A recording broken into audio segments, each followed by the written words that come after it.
Right, departures, here we go. Now, where are we? I wish I could help you. Platform 8. Departs in 15 minutes. Are you sure you're all right, handling all this on your own? Yes, it's not much. It's just a few bags. No, I mean the situation. If you could wait a couple of weeks while I get on top of some of the workload, I could come. No. You know I can manage. And I'd rather you focus on completing your work. The lawyer's job is never finished. You don't need this extra faff and fuss at such short notice. And anyway, according to Aunt Kate's solicitor, her specific request was that in the event of her death, I should spend 3 weeks at the coach house before making a decision on her estate. Yes, I know. An odd request, isn't it? How long was it since you saw her? Oh, it must be 20? No, 25 years. I used to spend my summer holidays there before I reached that age that all youths reach, when we prefer to spend our holidays nearer home with school friends and boyfriends. Still, Aunt Kate and I were never strangers, no, not at all. Mum and Kate always exchanged Christmas cards and birthday greetings and letters when significant life events nudged them into sitting down for 5 minutes and putting pen to paper. That's just life, I suppose. Careers and family commitments sweep us up and carry us along. We're all in the same there. You turn around and a decade or two has passed. Mother and Kate both had such fulfilling but consuming lives. What with your mother's musical career and Kate's acting, it's no wonder they struggled to be in the same country, let alone the same town at the same time. Fulfilling indeed. They were both absolutely driven to follow their passion, their true calling in life. And of course, that takes time and commitment and, sacrifice, let's be truthful. And of course, Mother was Kate's niece. Kate was actually my great-aunt. So there wasn't really quite the obligation to stay in very close contact. Although, of course, we always did make the extra effort because, Kate chose to stay single and free.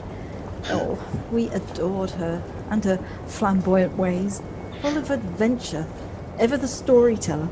Yeah, that's true. But no, I never got that impression that she expected you to stay in touch just because she lived alone.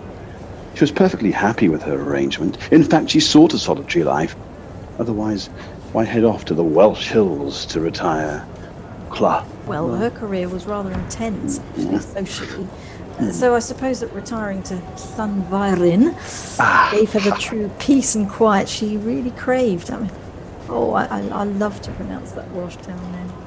I love how it rolls off my tongue like a deep velvet Madeira. Llanfairpwll. Well, it must be in your genes, because it doesn't roll off mine. No, you can be alone and not lonely. The two are very different things. Indeed they are. There's still a huge lifestyle change from the international acting scene, though, surely. 2 trains and a 20-mile taxi ride into a part of the Welsh mountains I can't even pronounce. Well, she returned to her birthplace. A rather large old stone house with a rambling garden at the front, at the edge of a very, very charming town. Well, town-ish. What's a town-ish? Well, it's bigger than a village and not quite a town, as we would think of a town. One colourful main street with just a handful of side lanes of snoozy stone cottages. Well, unspoilt, sleepy, perfect as a child.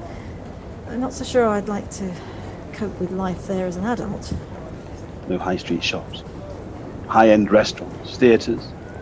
Goodness, no. Although I'm not like that, am I? Well, maybe a little. You're wonderful. I wouldn't change you. But you are a city girl through and through. I hope you've packed some clothing suitable for the Welsh mountain climate. Suitable clothing? I don't own any. Anyway, I'm only going to be there for 3 weeks and just to sort out Kate's affairs. As the executor, I must distribute her personal belongings, although to whom I have no clue, and then press on with putting the coach house on the market. Thank goodness I have a wonderful solicitor husband to sort all that side of things out for me.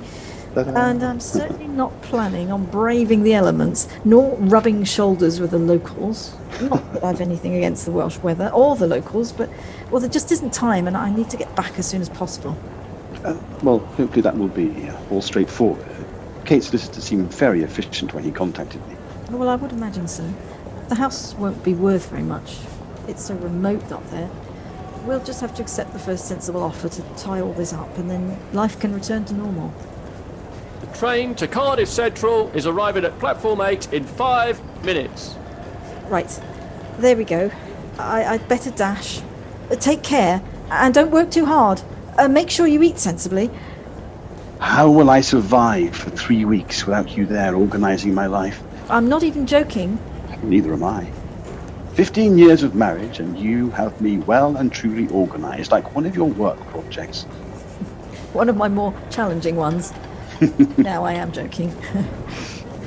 I'll call you later when I've arrived, although goodness knows where I'll find a working telephone in that backwater. Oh dear, I feel bad that I just described it as that, but, well, it's just what I'm thinking. I am sorry all this is happening right now, and I can't help more. It's fine, really. It's never a convenient time for death, is it? No, not really. Although not expected. Your Aunt Kate was a remarkable woman. 97 years old. You're always wonderfully supportive. My rock. I really can manage this journey alone. All 6 hours of it.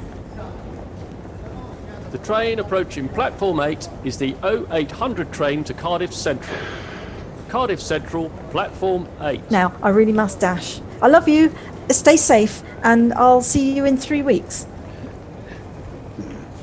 I think it may take longer than 3 weeks to empty Aunt Kate's house and get it on the market. Oh dear, do you think it'll be packed to the creaking rafters with junk? She did love her collectibles, particularly the costumes from her theatre days.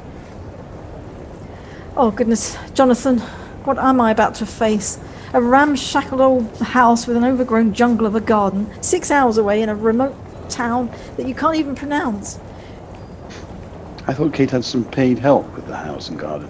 Oh, well, yes, but... The couple that have arranged to meet you with the keys?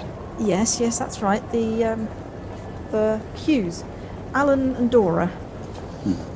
I'm sure the Hughes would have let you know if the house was in too poor a state for you to stay in. Maybe cluttered and overgrown. And I'm not saying that it is, but if it is, I'm sure it'll still be habitable. Otherwise, they would advise you to stay in a hotel or somewhere. Just get yourself there safely, and we'll deal with things as we need to. You're right. The voice of sense and reason, as always. Never mind you. What am I going to do without you for 3 weeks? Right, here I go then. I'll call you later. Bye, darling. Miss you already. Bye. Bye-bye.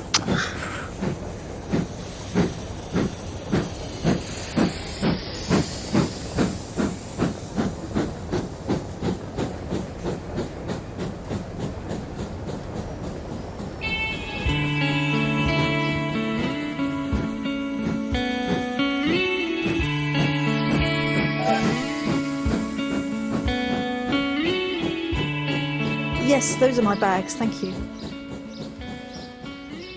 Oh, so this is where they keep the sky. Oh, was I the only passenger? That's a novelty.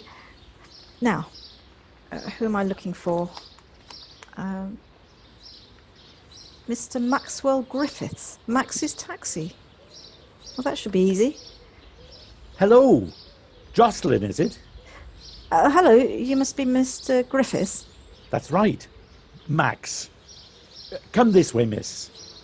Let me take your bags. How was the journey?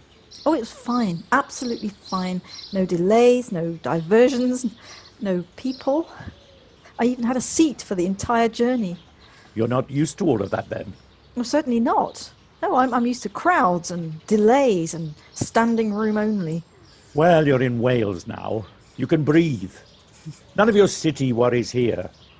Although I can't guarantee there won't be a traffic jam of the sheep variety, but at least you won't have to stand up for that. Where are all the people? I was the only person in the carriage for the final 2 hours. Oh, there might have been some passengers on the midday train. This is the 3 o'clock. Only 3 trains a day out here.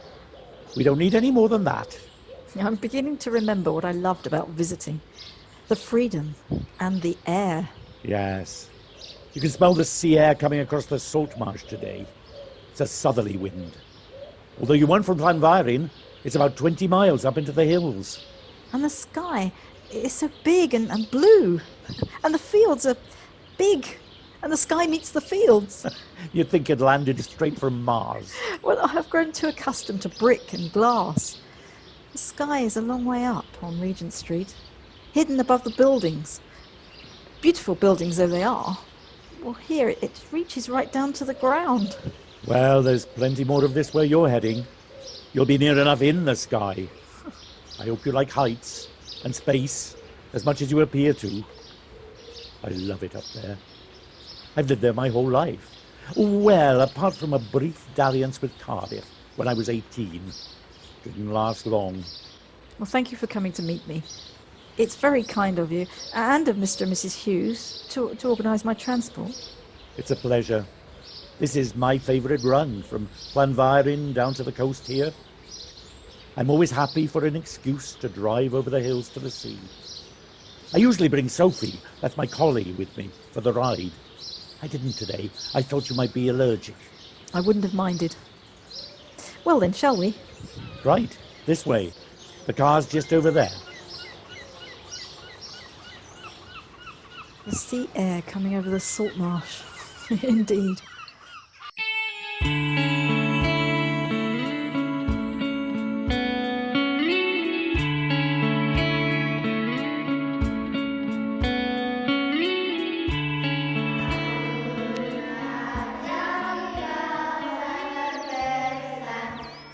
Right, here we are. The coach house. What beautiful singing. That's the primary school, across the way. Right, I'll be off then. Yes, okay. Well, thank you very much for the lift.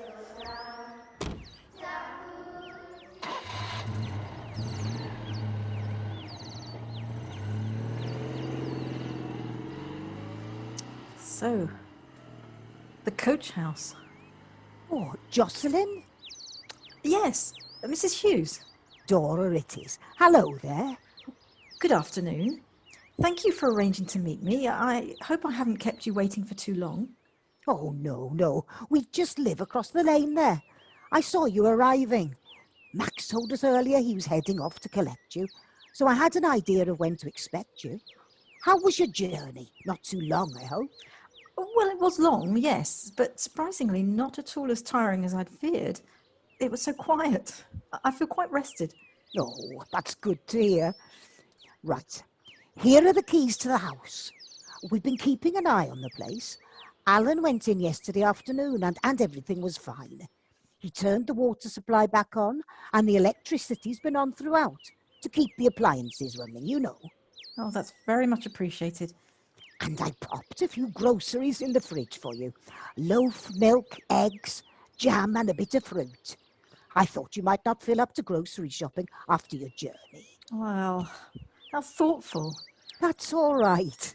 I do a few hours at the farm store behind the school there, you see. Right, shall we open up then?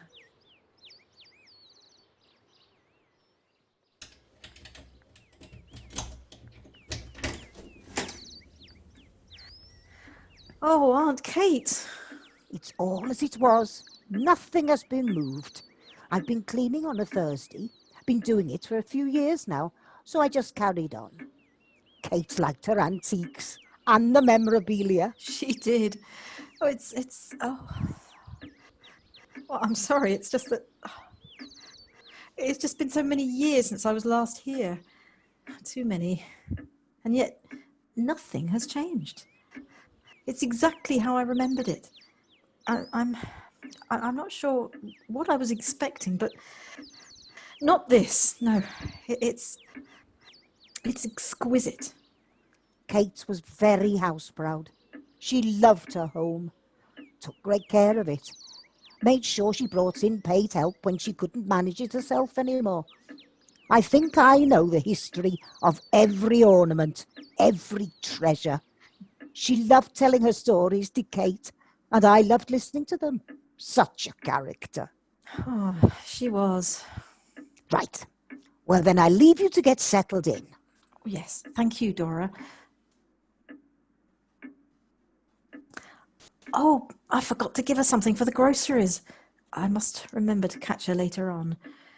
Right, well, let's get these bags up to the bedroom. I wasn't expecting this at all, not at all. Ah, the telephone. I wonder if it still works. My, a connection. A small triumph.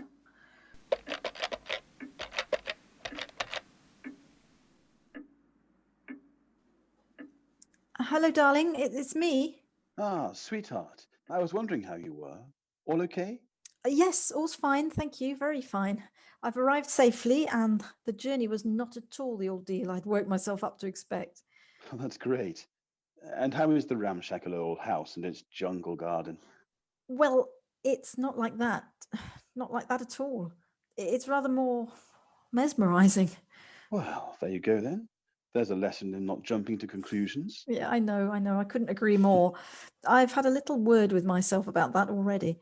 And the people I've met so far, they seem decent enough. There isn't much rush about them, though. I suspect things work on a different time scale over here. Well, that's guaranteed to drive you to distraction in, a couple of days. You might have to put on your patient pants. I'll do my best. Good luck with that. I'm glad your journey went without a hitch. Have you managed to source some food? Oh, yes, the Hughes have prepared the house for me. They even stocked the fridge, Jonathan. You wouldn't get as grand a gesture as that back in London, I doubt. I'm not used to it, and I even forgot to pay them. Well, there's plenty of time to return the favour. Yes, well, I'm going to settle down for the night now. There's a lot to sort out over the next few weeks. All right. Take care, my darling. I miss you. Miss you too. Good night.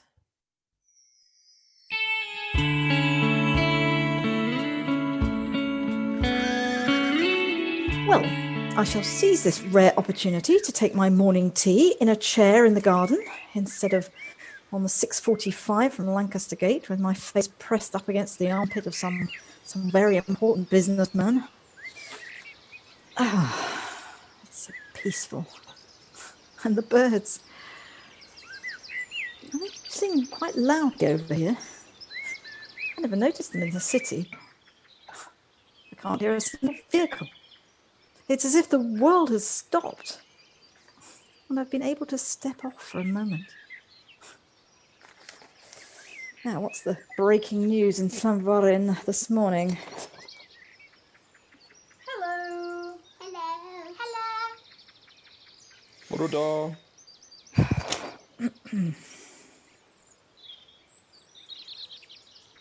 Good morning. Beautiful morning. Ah, Max, hello.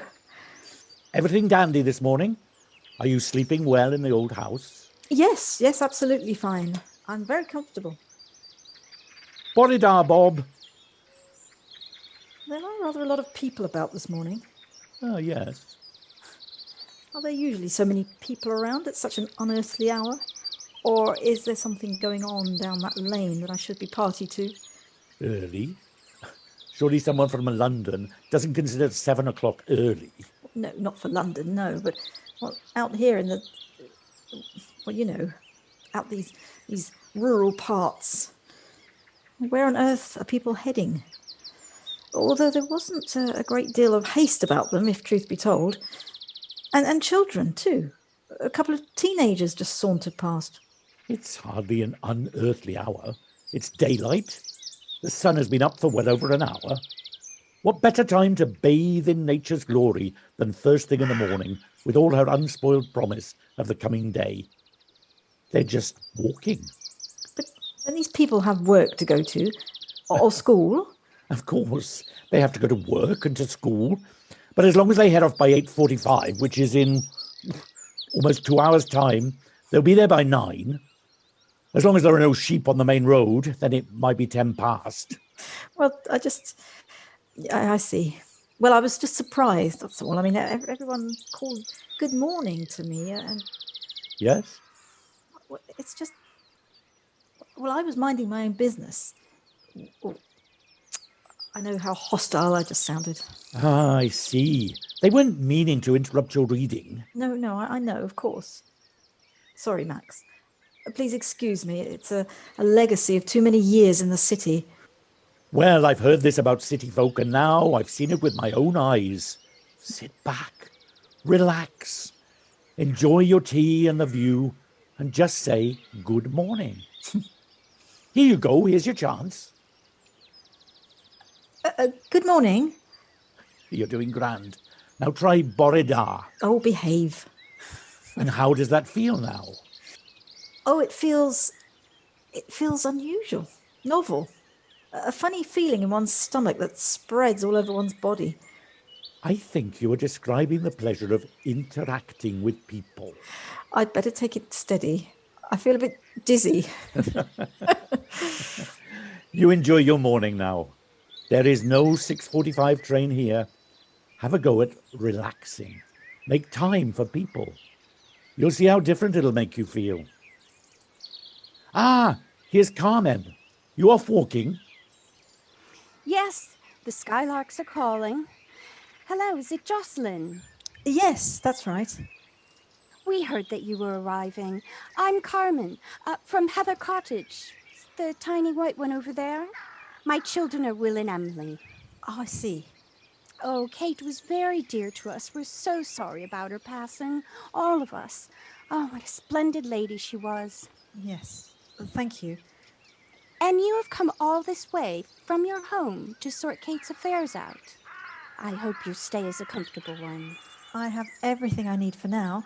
The Hughes had prepared the place for my stay. Is your husband traveling with you? No, he's not. He's a lawyer, and, well, work is very busy for him. Always very busy. Ah, that's life. I'm just going for my morning walk over the common, around the reservoir. You'd be most welcome to join me if during your stay you feel like it. I'm afraid I didn't bring any clothing suitable for off-road hiking. Oh, that's a pity. It's worth it.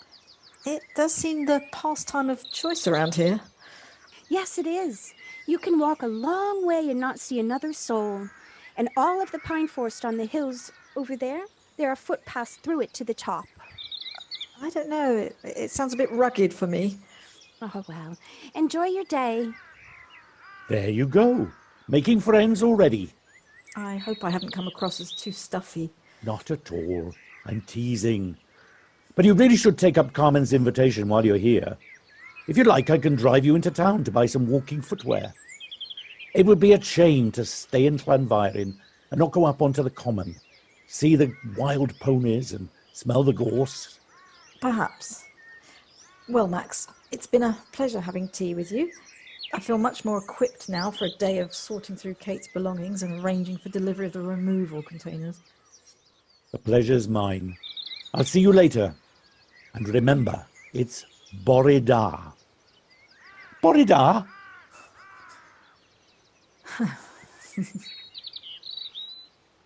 Well, what does Llanfairpwll have in store for me these next 3 weeks, I wonder? I suppose time will reveal all.